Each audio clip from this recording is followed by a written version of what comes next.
Salamat Panginoon dahil nakilala ka ni Benji. Pinaglingkuhan ka niya. Minahal ka niya Panginoon. Nung siya nabubuhay. Salamat Panginoong Jesus. Dahil sa inyo, naligtas po kami. Salamat sa mabuting balita na pinahayag Panginoon ni Andres Sumina. Salamat Panginoon na kinuha niyo lahat ng aming kasalanan at pinagkaroon mo kami ng kaligtasan. At Panginoon ngayon, narito po ang pamilya. Amin po itinataas Panginoon sa inyo. Pagkalooban niyo po sila Panginoon ng kaaliwan, ng kalakasan, na kanilang mapagtagumpayan Panginoon itong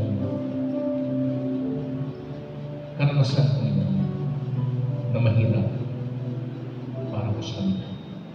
At salamat po dahil po kayo po ang aming Panginoon na sa panahon na katulad po nito nagbibigay ng kaaliwan kalakasan ng Diyos. Pagpalain po ang pamilyang ito Panginoon at ang dalangin po loobin po nyo ng bawat sa kusman na balang araw ay magkakaroon ng muling pagkita-kita sa piling ng Diyos.